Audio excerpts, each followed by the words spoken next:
the Justice Department says they ran the largest, most violent, and most prolific fentanyl trafficking operation in the entire world. Now some of the children of a cartel kingpin are in the custody of the Mexican government.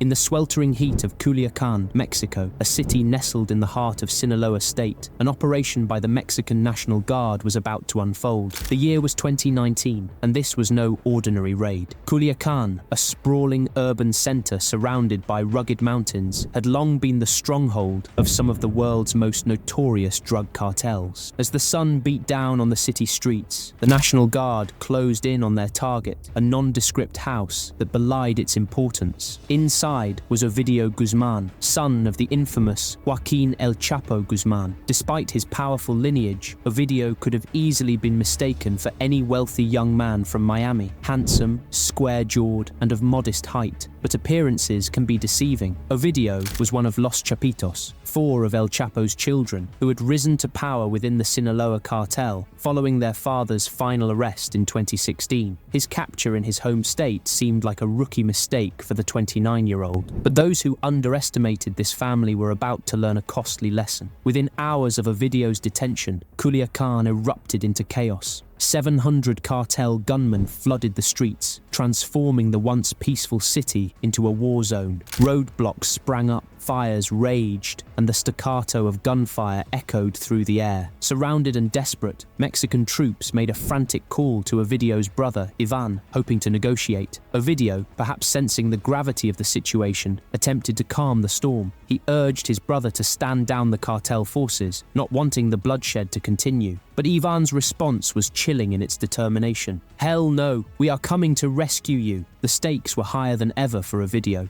Years earlier, he had been indicted by the United States on charges of trafficking cocaine, methamphetamine, and marijuana. Capture meant facing the same fate as his father, incarceration in the infamous ADX Florence, a far cry from the opulent lifestyle he and his fellow narco juniors had grown accustomed to. As the situation escalated, the cartel's sicarios, their ruthless enforcers, contemplated extreme measures. The air was thick with tension as they considered kidnapping the families of soldiers and police officers. Innocent civilians found themselves caught in this dangerous game of cat and mouse. Some held at gunpoint, while others fled in terror. Their lives were forever changed by the chaos unfolding around them. But who were these young men who could bring a city to its knees with a single order? The story of Los Chapitos, the Little Chapos, is one of stark contrasts and dangerous ambition. El Chapo's legacy extends far beyond his criminal empire. Reports suggest he fathered dozens of children, mirroring the prolific nature of his illegal operations.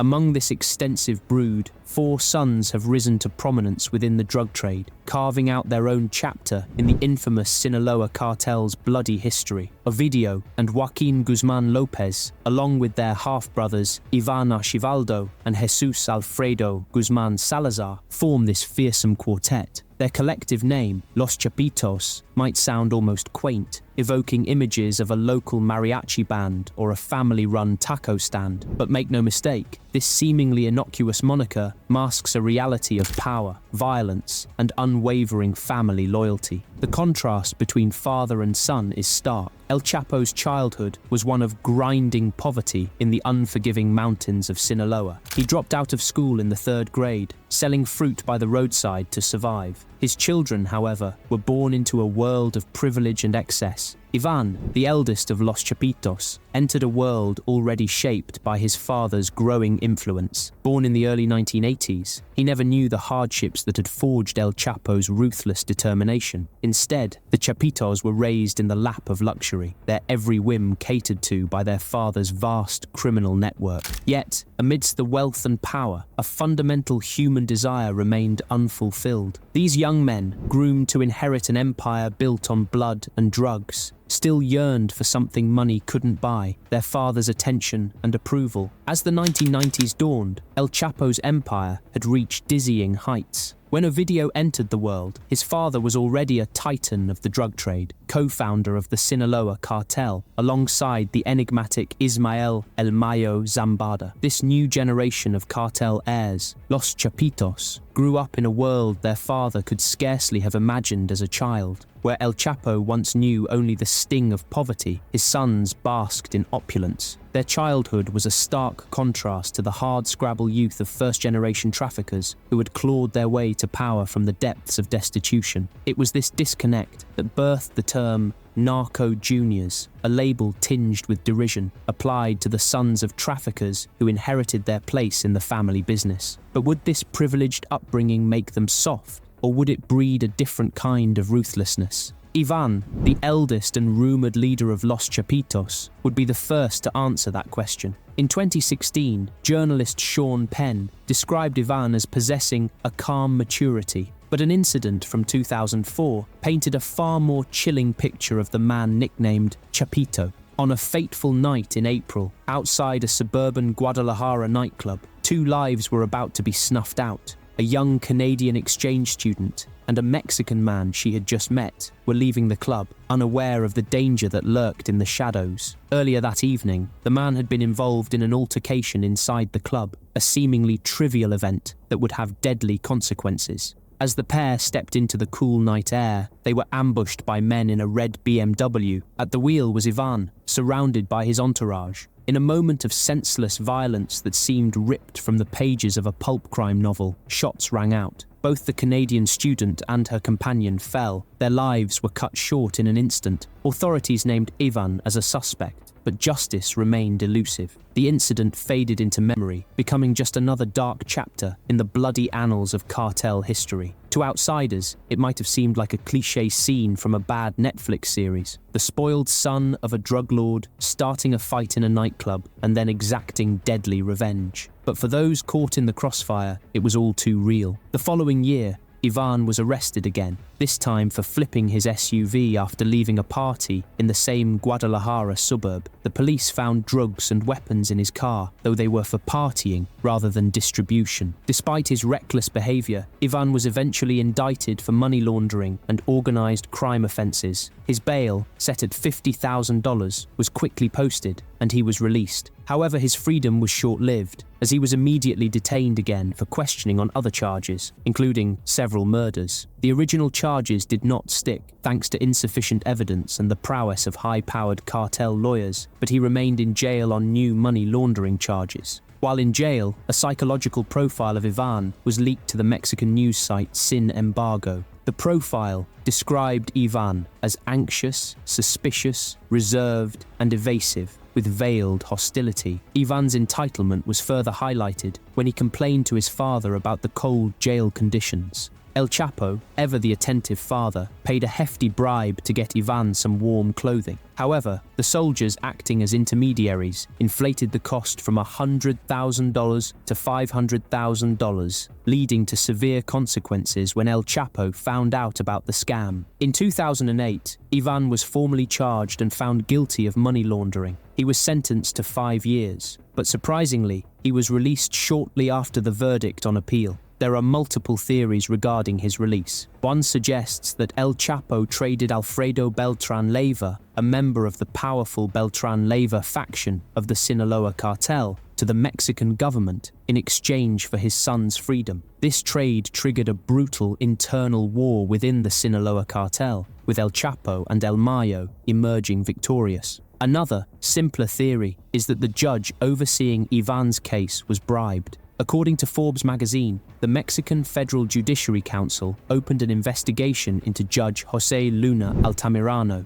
after discovering he had made millions of dollars in bank transfers that were not reflected in his financial disclosures. Several of his family members also made large deposits, further supporting the bribery theory. Despite the chaos and violence surrounding their lives, the Guzman brothers continued to navigate the dangerous waters of the cartel world. Ivan, once freed, became more deeply involved in the cartel, following in his father's footsteps. This trajectory is common among Mexican cartel families, where children often take up the family business, in stark contrast to more strategic organized crime bosses who usually try to keep their children out of the illicit trade. El Chapo, much like his older associate, El Mayo, had his sons and daughters follow him into the underworld. Among the many rumored children of El Chapo, the four who gained the most prominence in the cartel world were collectively known as Los Chapitos. Ivan, Ovidio, Joaquin, and Jesús Alfredo became key figures, stepping into roles of power and influence. The story of Ovidio's childhood illustrates the stark difference in their upbringing compared to their fathers. Ovidio attended one of the most exclusive schools in Mexico City. While he appeared to be a normal child to his classmates, participating in typical childhood activities, the mothers of his peers saw things differently. When Ovidio's grade planned a trip to Disney, the other mothers conspired to exclude him. This exclusion led his mother to pull him out of the school altogether. The other two brothers, Jesús Alfredo and Joaquin, also followed similar paths, though less is known about their early lives. In 2008, amidst the internal cartel war sparked by the arrest of Alfredo Beltran Leyva, one of El Chapo's sons, Edgar was killed. Edgar was seen as the heir to El Chapo's empire, already running his own operations under the cartel's umbrella. His murder, carried out by 40 of Beltran Leyva's sicarios in a shopping center parking lot in Culiacán, marked a significant escalation in the conflict. Following Edgar's death, Ovidio and Joaquin inherited his connections, taking over his trafficking relationships and drug money. The State Department classified the two brothers as drug traffickers as early as 2008, noting their rise to prominence at a young age. This further solidified their positions within the cartel, making them key players in the ongoing power struggles. The Guzman Lopez Transnational Criminal Organization, as termed by the State Department, operated under the broader Sinaloa cartel umbrella. The Sinaloa cartel itself is a collection of affiliated organizations, each working together while maintaining a level of autonomy. As Ivan and Ovidio continued their ascent within the cartel, their father, El Chapo, was designated as a kingpin under the Foreign Narcotics Kingpin Designation Act in 2012. Both Ivan and Ovidio were named as key lieutenants to their father. These young men, identified as crucial figures within the cartel, were about to take on even more prominent roles, following their father's capture for the third time in 2016 and his subsequent extradition to the US in 2017. Initially, when El Chapo was arrested in January 2016, Los Chapitos found themselves under the protection of El Mayo, the co-founder of the Sinaloa cartel. El Mayo, one of the most powerful drug traffickers in Mexico's history, oversaw the transition as Los Chapitos began asserting their control within Sinaloa. With El Mayo's guidance, the four brothers formed a unified front, becoming known as Los Chapitos. This period saw the Sinaloa cartel divided into three main factions: the Chapo faction led by Los Chapitos, El Mayo's faction, and another faction led by El Chapo's brother, who sometimes clashed with Los Chapitos. Los Chapitos faced significant challenges as they tried to establish themselves independently. In the summer of 2016, Jesús Alfredo, one of the four brothers, was kidnapped while dining at a high-class restaurant in Puerto Vallarta, Jalisco. The kidnapping was orchestrated by the Jalisco New Generation Cartel, CJNG, known for their extreme brutality.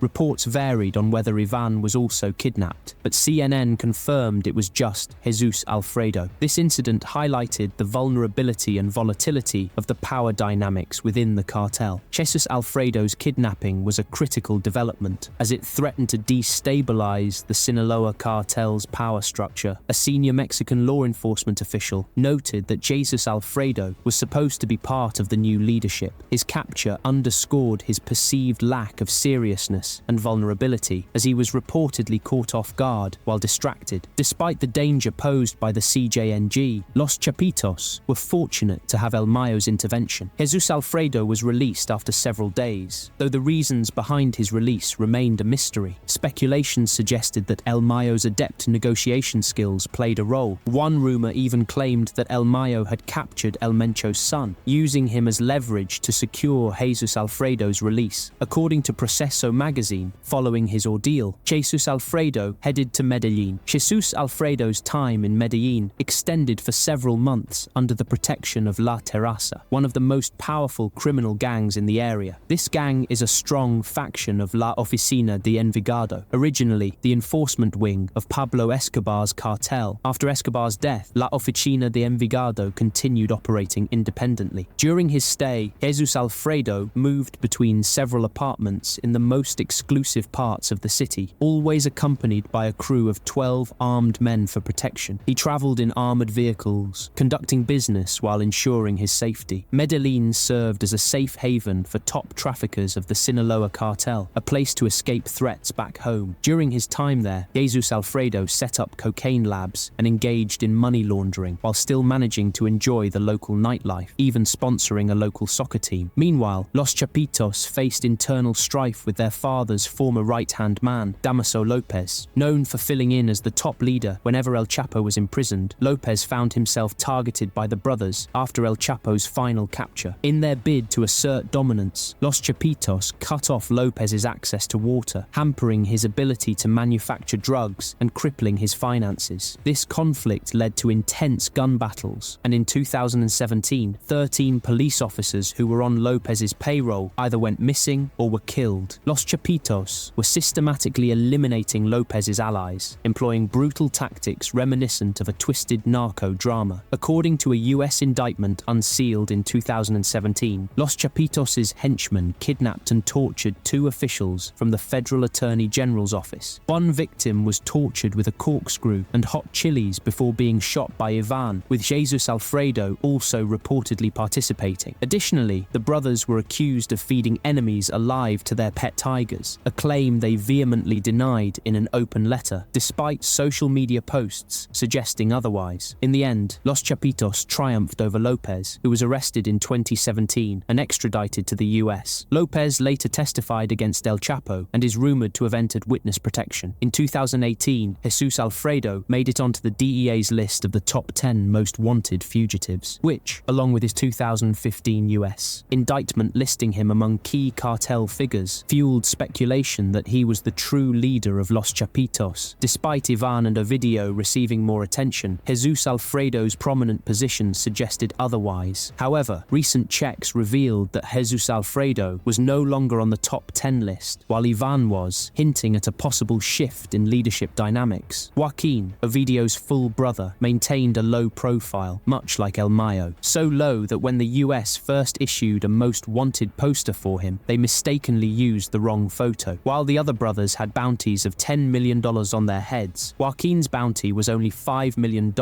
According to Lopez's son, a former associate of El Chapo, Joaquin's low profile was intentional. He would direct negotiations and make final decisions, suggesting a strategic mind behind his quiet demeanor. By 2019, Los Chapitos had solidified their presence with a dramatic display of power during Ovidio's brief detention, plunging Culiacán into chaos and forcing the government to back down. This bold move underscored their dominance, but also hinted at underlying tensions within the cartel. Some reports suggested El Mayo's involvement, while others claimed he held back, leading to conflicts between factions loyal to Los Chapitos and those aligned with El Mayo. This division became evident as Los Chapitos engaged in prolonged battles with key lieutenants like LaRusso, an El Mayo operative. Infobay reported that tensions escalated when LaRusso didn't participate in Ovidio's rescue, leading to skirmishes over hierarchy. To avoid a full-scale war, El Mayo ordered LaRusso to move north, but the clashes continued in other regions like Baja and Sonora. Another significant conflict involved the Caborca cartel, led by Rafael Caro Quintero, an original cartel kingpin. Quintero, infamous for the murder of DEA agent Enrique Kiki Camarena, returned to cartel activities after a controversial release from prison in 2013. Los Chapitos' forces clashed with Quintero's men, led by commanders like El Durango, whose arrest in 2023 foiled a planned interview with the podcast host. Despite setbacks, Los Chapitos continued their expansion. Quintero was re-arrested in 2022, and the brothers swiftly took over his territory, demonstrating their growing influence. As they consolidated consolidated power, they ventured into new ventures like high-end marijuana, anticipating its legalization in Mexico. By 2022, they had dominated the meth and fentanyl trade, building what was described as a fentanyl empire. Reuters' 2023 report detailed how the brothers, once dismissed as narco brats, had emerged as significant figures in the Sinaloa cartel, using Chinese money laundering groups to wash their fentanyl profits. Jesús Alfredo Guzman made headlines again in 2018 when he was added to the DEA's list of the top 10 most wanted fugitives. This move, combined with his 2015 US indictment, positioned him prominently among cartel figures, leading some to believe he might be the actual leader of Los Chapitos. Despite Ivan and Ovidio receiving more media attention, the speculation around Jesús Alfredo's leadership persisted. In 2008, Ovidio began smuggling chemicals from Argentina to manufacture meth, and by 2014, he was experimenting with fentanyl production. This marked the beginning of a significant shift in the cartel's operations. The Chapitos pioneered the manufacture and trafficking of fentanyl, transforming $800 worth of precursor chemicals into fentanyl with profits as high as $640,000. These operations funded a war chest used to bribe politicians and law enforcement and finance an army of sicarios to protect their interests. Despite their claims of innocence in an open letter, the evidence against them was mounting. By the end of 2022, the Chapitos were dominating the meth and fentanyl trade. They had built a fentanyl empire, as highlighted in a Reuters report titled "How El Chapo's Sons Built a Fentanyl Empire, Poisoning America." This transformation from spoiled narco kids to key figures in the violent Sinaloa cartel demonstrated their ruthless efficiency and strategic brilliance, akin to Fortune 500 CEOs. However, their success was short-lived. In early 2023, Ovidio was arrested again in a dramatic raid involving helicopter fire and hundreds of soldiers. Despite Los Chapitos' attempts to incite chaos by setting roadblocks on fire and shooting at commercial planes, the army was prepared. Ovidio was quickly transported to Mexico City, and the violence subsided once a photo of his capture surfaced. This marked a significant blow for Los Chapitos, compounded by Ovidio's extradition to the US in September 2023. As the political landscape shifted with the rise of Claudia Sheinbaum, the protégé of AMLO, the future of Los Chapitos and their operations remained uncertain. In November of 2023, Los Chapitos faced another setback when their security chief, known as El Nini, was arrested. The day after his arrest, a top distributor for Los Chapitos was gunned down in California. El Nini was extradited to the United States shortly after, and if he decides to cooperate with authorities, it could lead to significant revelations and further issues for Los Chapitos. Despite these arrests, the overall operations of Los Chapitos remain largely unaffected. A Mexican defense analyst noted that while there may be adjustments in their inner circle, no other criminal group seems poised to challenge their dominance. It's surprising to many that Chapo's heirs have managed to assert themselves so strongly. The Sinaloa cartel has fragmented into different factions, but Los Chapitos have emerged as powerful players. They are far from the spoiled narco juniors many expected them to be. Despite taking several hits, they continue to produce and distribute fentanyl and meth on a massive scale. Enjoyed the video? Like, share, and join the Secret Sleuths community.